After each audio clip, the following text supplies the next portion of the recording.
Hey guys, I'm here with Kara of Village Green Flowers and Gifts. Thank you so much for doing this. Of course, thanks for having me. I'm so excited to be in this space because I absolutely love. Great start. Hi guys, I'm Bria, the host of Equilibrium, and I'm here with Kara of Village Green Flowers and Gifts. Thank you so much for being on the show. Of course, thank you so much for having me. I'm so excited that you're here. I absolutely love flowers and I love gifts, obviously. But you also do herbology and herbalism. That's right. So we're going to get to that because that's obviously super interesting. But I want to talk to you about your flowers and how you got started with this. So we're obviously in your storefront, but how did you get started with this? How did Village Green start? I think everything in my life that I've ever done of value has started with just a random notion that I felt compelled to do. Mm-hmm. And it was kind of like not really a question. Mm-hmm. It was more like I just knew I had to, and it made zero sense, absolutely. So that is how I started. I was doing something else altogether, Mm-hmm. but I had a background in doing flowers and working for other people, and I literally made the decision and started my shop within like 2 days. Oh my gosh, that quick? From being absolutely sure I would never ever do that in a million years Mm-hmm. to signing a lease for 5 years Oh and my quitting my gosh. job happened in like 2 days. So what was your original job? Was it like helping with weddings or something like that? Or what were you doing before? So I worked in the industry before, and Okay. then I left temporarily and just was doing like administrative work. And so I was doing 3 people's jobs at the time. Oh my gosh. And I was asking my boss for if I could do one more thing because I was really bored. And I feel like that always happens. Just like, give me more things. yeah, and he thought I was insane, and he didn't really think that I meant it when I wanted more, and he didn't give it to me, and that was his loss because Yeah. then this opportunity came along and somebody said, you should do this flower shop, and like I said, I went from absolutely not to, okay, I'm doing this, and that was 17 years ago. Oh my gosh. So I really like flowers. My favorite one is tulips. Okay. What's your favorite flower? Oh gosh. I mean, well, I'm very indecisive, so I think I change my favorite like all the time. But one of my very favorites is a lady slipper orchid, Okay, okay. and it's kind of rare and unusual, and it's a thing that will just sort of pop up in the middle of a forest randomly, and you have to be really, really closely looking to ever see it. And so the rareness of it kind of attracts me. But it's kind of shaped like a slipper, Okay. and it's like kind of a interesting shape. So. Do you sell it in the store? Or is it that rare that you can't It's find not very often. Like I could get it, but it would be a special order, honestly. Okay, special order. So, you do flowers for weddings and events, correct? Absolutely. Now, how does that exactly work? Like, I know when I had my wedding, it was like the hardest thing to do to find the specific flower that I wanted. Got married in August, and they're like, we don't have the tulips that you want, which I absolutely hated. How Right. do you navigate that challenge? Well, I mean, if things aren't in season, they're not a good idea, even if you can find them. So I don't really have trouble usually with brides when I let them know that it's not really a thing.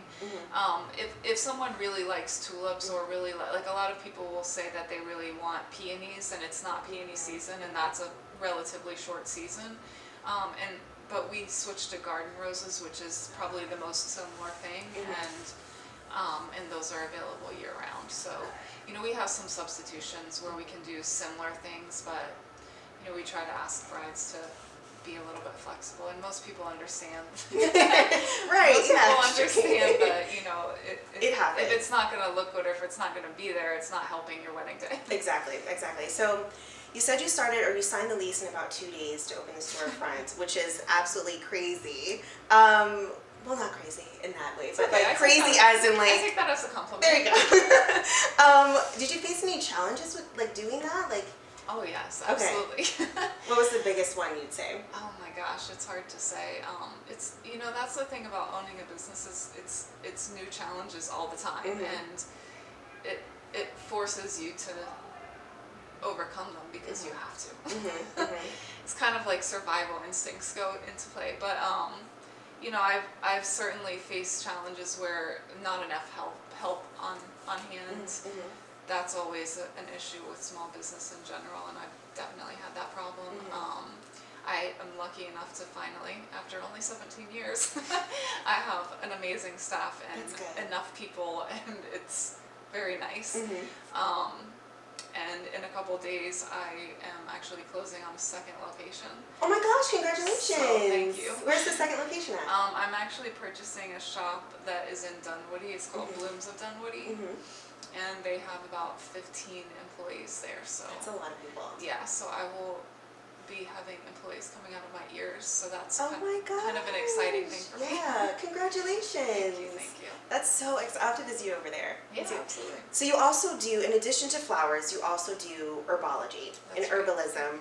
But what's the correct way to say? Is it herbalism or herbology? So herbology is the study of herbalism, and I called my business that because for me it's a thing that I know that I'm always going to study through the herbs and through my clients and through myself for the rest of my life. So it is an ongoing study, but it's really the practice of herbalism. The practice of herbalism. Now, it says on your website, I was doing a little research on you, it says that you have actually Native American a little bit in your background. I do. Is that how you got into herbs, or does that play a part in it? No, it's not really. I've kind of always been into holistic things and natural things and nutrition and things like that since I was a little kid, and always wanted to help people. When I was like 7, I told my parents that I wanted to own a wellness center and help people to quit smoking and lose weight and things like that. And big ambitions for a 7-year-old. It was already, and I intended to do that, and then somehow randomly ended up on this path, but I don't think that was random. I think it was always meant to be, and this is part of my journey. But it's what brought me to actual herbalism. But I definitely think that like my ancestors kind of speak to me, if you will, and I definitely receive messages, and I've had a pull to that for my whole life. So I'm actually, very holistic myself. I'm always like, if I catch a cold, I'm like, I need echinacea and like garlic and stuff like that. I'd rather do it the natural way. Is that kind of similar to what you do to you? I mean, that's what I've always done, yeah. So I've always been like you, kind of into it, and then I think I kind of hit like what I like to call my midlife crisis period, and that's when I decided that I was gonna go to school and make it an official thing, because I wanted to do more. Yeah. So how does it work? So if someone comes in, they're like, hey, Kara, I really, I'm having problems with my immune system, my digestion. How do you kind of diagnose them and give them the right herbs? So I have a really long questionnaire. Okay. Which is, I always tell people, because it's so long and it can feel intimidating when someone hands you that, I always tell people, don't worry, you know all the answers because it's about you. That's true. But basically what that does is like, it's kind of a simplistic form to kind of pull information out of people.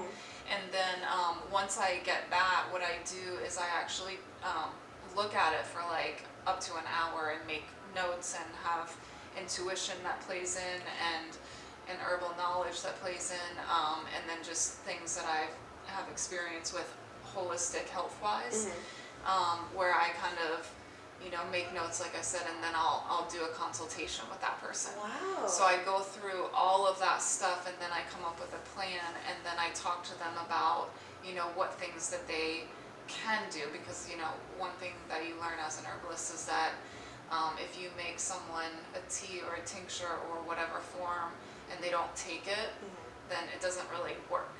So what I do partly is I work with people to figure out like how I can incorporate herbs into their lifestyle so that they will actually take it and maybe even enjoy it, and that they can, keep up with it, because a lot of people will take it for a little while and then not do it, and of course it's not what we want, because I like to have success. Yeah. I like to have a high success rate.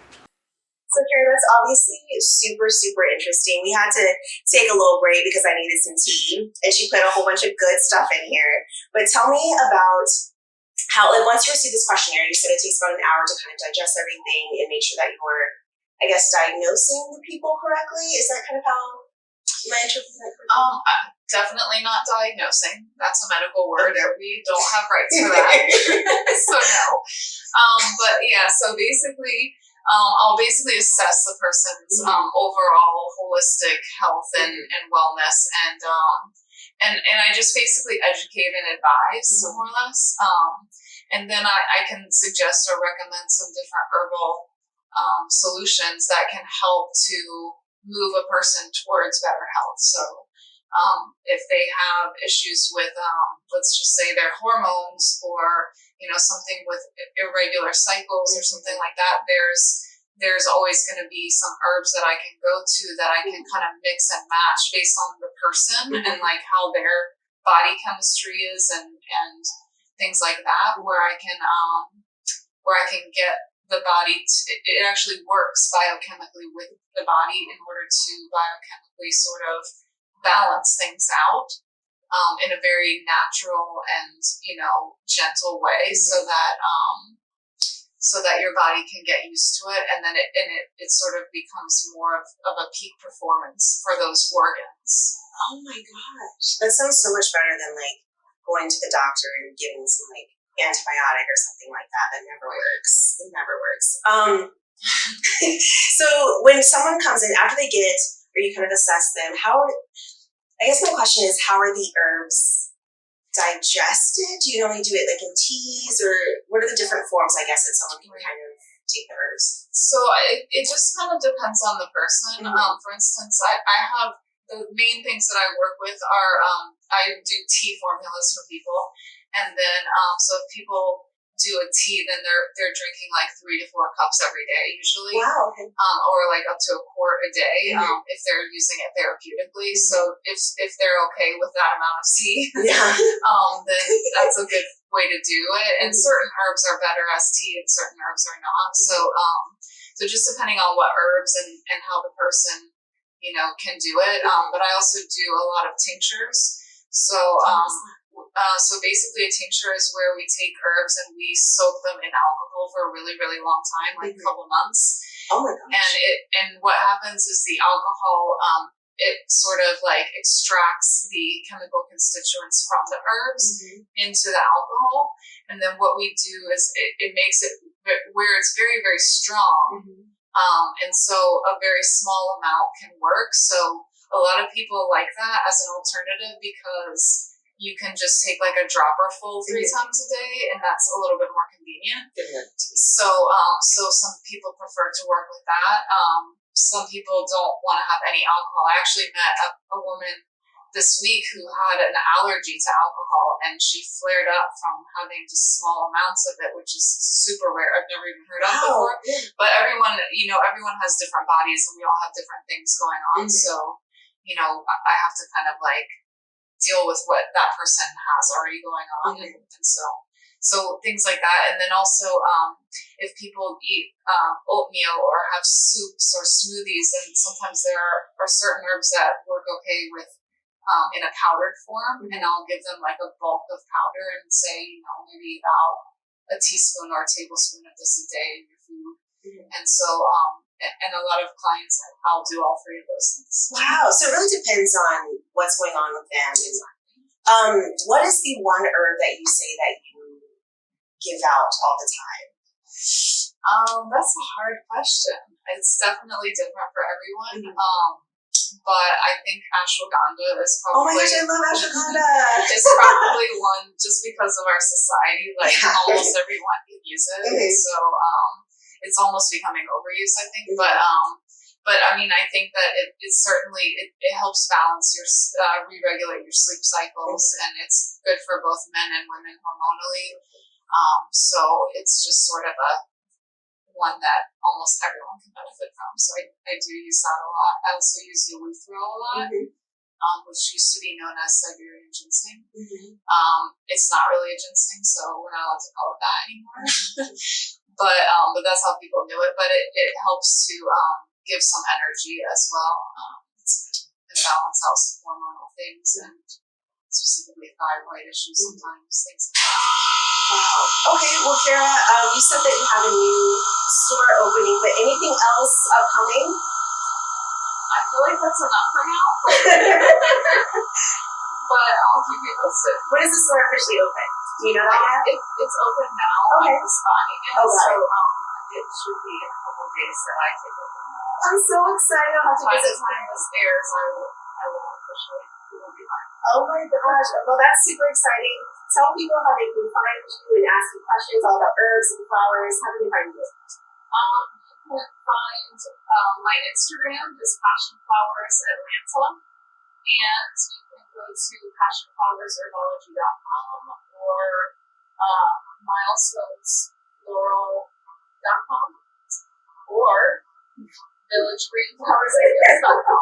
So many things going on, so many great things. It was so great to speak to you, Karen. Thank you so much. Thank you for the tea. We'll talk to you soon. Thank you. Bye, guys.